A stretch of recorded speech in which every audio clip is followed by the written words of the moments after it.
문선명과 통일교의 진실을 파헤치다. 프롤로그. 20세기 한국 현대사는 거대한 격변의 연속이었습니다. 일제강점기를 지나 광복, 그리고 전쟁의 참화를 겪은 한반도는 혼돈과 불안 속에서 새로운 질서를 찾아야 했습니다. 이 시기 사람들은 절망 속에서도 구원과 희망을 갈망했습니다. 정치 지도자와 사상, 그리고 종교 지도자들이 사람들의 마음을 차지하기 위해 끊임없이 등장했습니다. 그 혼란의 한가운데에서 한 사람의 이름이 서서히 알려지기 시작합니다. 바로 문선명, 그리고 그가 세운 종교, 통일교입니다. 대중에게는 거대한 합동 결혼식 장면으로 가장 널리 알려져 있지만 그 이면에는 복잡한 교리와 정치 경제적 네트워크, 그리고 수많은 논란이 얽혀 있습니다. 그는 단순한 종교 창시자였을까요? 아니면 한국을 넘어 세계를 무대로 활동한 냉철한 전략가였을까요? 지금부터 우리는 문선명 교주와 통일교의 탄생과 성장, 그리고 그 빛과 그림자를 차근차근 추적해 보려 합니다. 제1장 탄생과 설립. 1920년 평안북도 정주. 문선명은 가난한 농가에서 태어났습니다. 그의 본명은 문용명. 그는 어린 시절부터 기독교 교회를 다니며 강한 종교적 열정을 보였습니다. 당시 한반도는 일제강점기와 2차 세계대전의 소용돌이 속에 있었습니다. 수많은 사람들이 민족의 해방을 기도했고 종교적 신앙은 삶의 유일한 버팀목이 되곤 했습니다. 문선명 역시 교회에서 기도하며 특별한 사명을 느꼈다고 합니다. 그는 청년 시절 예수 그리스도가 자신에게 나타나 미완의 구원을 이어달라는 계시를 전했다고 주장했습니다. 1946년 26의 나이에 그는 이 계시를 세상에 알리기 시작합니다. 예수가 이루지 못한 인류 구원을 자신이 완성해야 한다는 것. 이 주장은 기존 기독교 교리와 근본적으로 충돌했습니다. 그러나 그의 열정은 멈추지 않았습니다. 1954년 5월 1일 서울. 전쟁의 상처가 채 아물지 않은 도시에서 문선명은 세계 기독교 통일 신령협회, 즉 통일교를 창립합니다. 그는 단순히 새로운 교회를 세운 것이 아니었습니다. 그는 자신을 인류의 새로운 참부모, 하나님의 뜻을 완성할 지도자로 선포했습니다. 하지만 이러한 주장은 곧바로 한국 기독교계의 강력한 반발을 불러일으켰습니다. 예수를 구원자로 섬기는 전통 교리와 달리 문선명은 예수의 사명이 미완이라 주장하며 자신이 그 후계자임을 천명했기 때문입니다. 한국 교회는 통일교를 즉시 이단으로 규정했습니다. 언론은 그의 행보를 의심스러운 시선으로 바라봤고 사회적 논란은 빠르게 번져나갔습니다. 그럼에도 불구하고 문선명과 그의 추종자들은 강력한 결속력으로 교단을 성장시켜 나갔습니다. 그의 설교에는 카리스마가 있었고 젊은 신자들은 전후 한국 사회의 불안한 현실 속에서 새로운 희망을 찾았습니다. 문선명은 이렇게 한국 종교사의 새로운 변화를 이끌며 역사의 전면에 등장하기 시작했습니다. 제2장 교리와 차별성. 통일교의 교리를 이해하려면 문선명이 주장한 참부모 사상을 먼저 살펴봐야 합니다. 통일교에서 말하는 참부모란 타락한 인류를 새로운 가정질서 속에서 구원으로 이끄는 궁극적 영적 부모를 뜻합니다.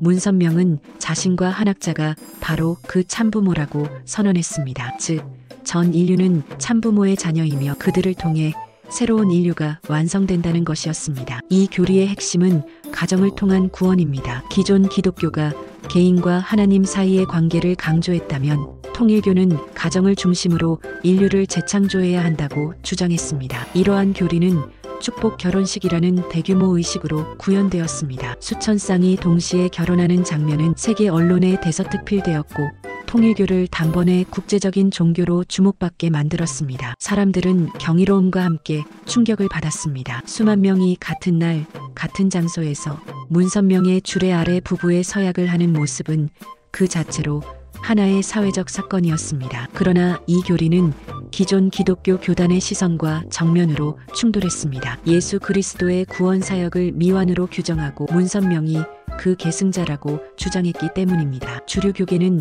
통일교를 이단으로 낙인 찍었고 일반 사회에서도 의혹과 불신이 커져갔습니다. 하지만 아이러니하게도 그러한 비판과 논란은 오히려 통일교의 존재를 더 널리 알리는 계기가 되었습니다. 문선명은 자신이 제시한 교리가 인류 구원의 유일한 길이라고 굳게 믿었고 그 그 확신은 신자들에게 강한 설득력으로 다가갔습니다. 결국 통일교는 기존 종교와 다른 독창적인 색채와 카리스마로 빠르게 세력을 확대해 나갔습니다. 제3장 국내와 해외의 위상. 통일교의 위상은 한국과 해외에서 극명하게 엇갈렸습니다. 먼저 한국 사회에서 통일교는 끊임없는 비판과 논란의 대상이었습니다. 이단 종교라는 꼬리표가 따라다녔고 언론은 통일교의 활동을 집중적으로 파헤쳤습니다. 강제 포섭 의혹, 가정 해체 논란, 과도한 헌금 요구 등 수많은 부정적 기사들이 쏟아졌습니다. 기독교 단체들은 집회와 성명을 통해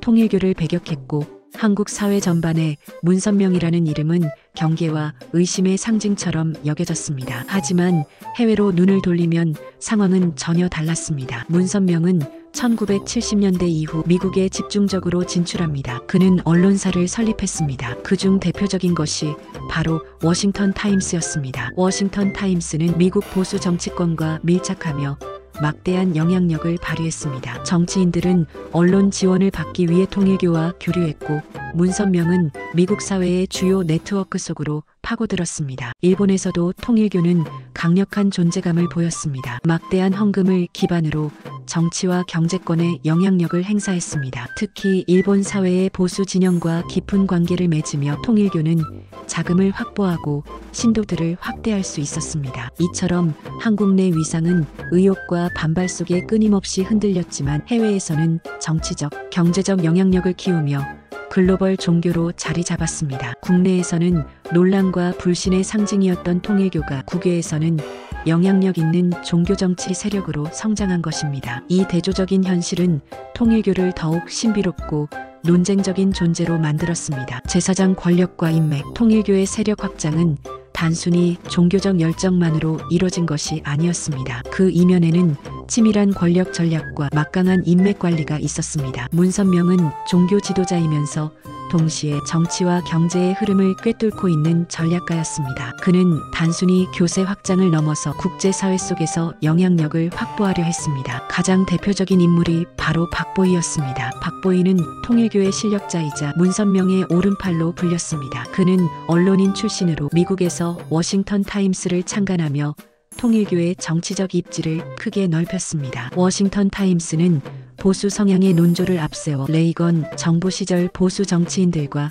긴밀히 연결되었고 통일교의 위상은 단숨에 미국 주류 사회에 닿게 되었습니다. 문선명은 단순히 종교인으로서 미국에 간 것이 아니라 정치적 후원자이자 파트너로서 자리매김한 것입니다. 그 과정에서 박보이 같은 핵심 인물이 연결고리 역할을 충실히 해냈습니다. 또한 통일교는 일본에서 정치와 자금망을 동시에 확보했습니다. 일본 보수 정치권, 특히 일부 의원들과의 친분을 통해 교세를 확장했고 신도들의 막대한 헌금은 한국과 미국, 전 세계를 연결하는 거대한 자금 네트워크의 원천이 되었습니다. 문선명은 이 자금력을 바탕으로 호텔, 조선업, 자동차 산업 등 다양한 기업에 손을 뻗쳤습니다. 단순히 종교단체를 넘어서 경제 제국을 건설하려 했던 것입니다. 이 과정에서 한학자 총재와 자녀들 또한 중요한 역할을 맡았습니다. 한학자는 교단 내 여성 리더십을 대표하며 내부 결속을 강화하는 데 큰 기여를 했습니다. 자녀들은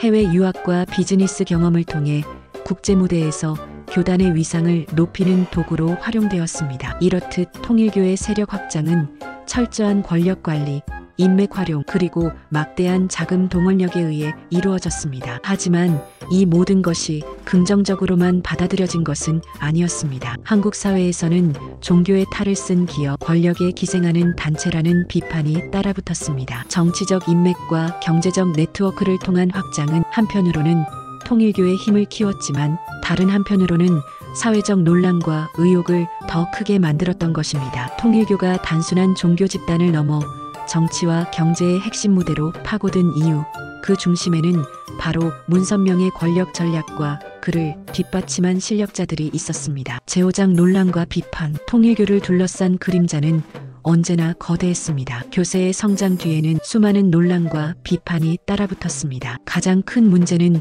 헌금 문제였습니다. 통일교는 헌금을 신앙의 증거로 강조했습니다. 일본에서는 특히 신도들에게 막대한 금액의 헌금을 요구하며 사회 문제가 되었습니다. 조상의 죄를 씻기 위해 구원을 얻기 위해라는 명목 아래 가정의 전 재산이 교단으로 흘러들어가는 경우도 많았습니다. 일본 언론에서는 이를 두고 헌금 강요, 영적 상속의 착취라고 보도했습니다. 실제로 가족을 파탄으로 몰고 간 사례가 이어지면서 피해자들의 눈물 섞인 증언은 일본 사회 전체에 충격을 주었습니다. 한국에서도 상황은 비슷했습니다. 통일교에 빠진 가족을 되찾아달라는 호소가 줄을 이었습니다. 피해자 단체가 꾸려지고 종교의 자유와 개인의 권리가 충돌하는 복잡한 사회적 논란이 이어졌습니다. 다음으로 큰 논란은 강제 포섭 의혹입니다. 캠퍼스에서 청년들을 대상으로 합숙 교육을 시키거나 해외 연수를 빙자한 종교 세뇌 프로그램이 있다는 보도가 잇따랐습니다. 비판자들은 이를 종교 포교가 아닌 인권 침해라고 규정했습니다. 특히 청년층을 대상으로 한 포섭은 한국 사회에서 거센 반발을 불러왔습니다. 또 다른 비판의 축은 정치적 로비와 개입입니다. 통일교는 미국과 일본 등 해외에서 정치권과 밀착 관계를 맺으며 세력을 넓혔습니다. 특히 미국에서는 워싱턴 타임스를 중심으로 한 언론 사업과 공화당 보수 진영과의 교류가 알려졌습니다. 이 과정에서 막대한 자금이 오갔다는 의혹은 끊임없이 제기되었습니다. 한국에서도 정치권과의 연루 의혹은 피할 수 없었습니다. 일부 정치인들이 통일교 행사에 참석하거나 교단의 지원을 받았다는 정황은 언론 보도를 통해 반복적으로 드러났습니다. 이처럼 종교를 넘어 정치, 경제, 사회 전반에 깊숙이 관여한 모습은 일부에게는 전략적 행보로 보였지만 대다수 사회에서는 권력지향적 집단이라는 부정적 이미지를 고착시켰습니다. 그리고 무엇보다 큰 비판은 피해자들의 목소리였습니다. 종교를 믿고 따랐던 신도들이 가정과 재산, 심지어는 인생의 기회를 잃었다는 증언은 지금도 이어지고 있습니다. 사랑과 평화를 말하지만 그 뒤에 남은 건 고통뿐이었다. 이런 증언들은 다큐멘터리와 언론 인터뷰를 통해 세상에 알려졌고 통일교에 대한 신뢰를 더욱 흔들어 놓았습니다. 결국 통일교는 단순한 종교단체가 아니라 끊임없는 논란과 사회적 비판 속에서 한국과 세계 사회의 논쟁의 집단으로 남게 된 것입니다. 제6장 현재 상황과 향후 전망. 2012년 문선명 교주가 세상을 떠난 뒤 통일교는 새로운 전환점을 맞이하게 됩니다. 한학자 총재가 교단을 이끌며 여성 지도자로서 새로운 시대를 열었지만 그 과정에서 여러 도전과 난관이 발생했습니다. 가장 큰 문제는 가족 내부의 권력 갈등이었습니다. 문선명의 자녀들은 각기 다른 분파를 형성하며 교단 내 정치적 영향력을 확대하려 했습니다. 이로 인해 교단은 분열 위기를 겪었고 한학자 총재는 내부 결속을 강화하면서도 외부적 위상 유지에 힘쓸 수밖에 없었습니다. 국내 상황은 점점 더 어려워졌습니다. 한국 사회에서 통일교의 영향력은 줄어들었고 과거와 같은 대규모 행사나 정치적 연계도 현저히 축소되었습니다. 헌금과 관련된 논란, 이단 논란 등은 여전히 남아있어 사회적 신뢰 회복은 쉽지 않은 상황입니다. 반면 해외에서는 여전히 견고한 기반이 존재합니다. 특히 일본에서는 정치 경제적 네트워크가 살아있으며 미국에서는 워싱턴 타임스를 통해 보수 진영과 일정한 연계를 유지하고 있습니다. 이 때문에 국제적으로 통일교의 영향력은 한국에서보다 상대적으로 안정적이라고 볼 수 있습니다. 향후 전망은 복합적입니다. 첫째, 교단 내부의 세습 구조 불안정성은 향후 분열과 재편 가능성을 내포하고 있습니다. 자녀 세대가 각기 다른 방향으로 나아갈 경우 교단의 통일성과 영향력은 더 약화될 수 있습니다. 둘째, 사회적 비판과 미디어 감시의 강화는 한국 내 교세 확대를 어렵게 하고 있습니다. 피해자 증언과 논란은 여전히 일반 대중에게 통일교를 경계하게 만드는 요소입니다. 하지만 셋째, 국제 네트워크와 해외 신도층은 여전히 살아있습니다. 정치, 언론, 경제적 영향력을 활용해 국제적 존재감을 유지할 가능성이 높습니다. 결국 통일교의 미래는 쇠퇴와 제도약 사이에 놓여 있습니다. 이 교단이 과거와 같은 영향력을 재현할지 아니면 내부 갈등과 사회적 비판으로 인해 서서히 축소될지는 아직 아무도 단정할 수 없습니다. 한 가지 분명한 점은 문선명 교주가 남긴 유산과 교단의 국제적 기반은 여전히 전 세계의 시선 속에서 살아있다는 것입니다. 통일교의 운명은 이제 그 내부 구성원들의 선택과 글로벌 사회의 변화 속에서 결정될 것입니다. 에필로그. 문선명 교주와 통일교의 이야기는 단순한 종교사의 한 장이 아니라 한국 현대사와 세계 정치 경제사를 관통하는 거대한 드라마와도 같습니다. 통일교는 단순한 신앙 공동체를 넘어 정치, 경제, 사회 전반에 걸친 막강한 영향력을 행사했습니다. 한국에서는 합동결혼식, 헌금 논란, 이단 규정 등으로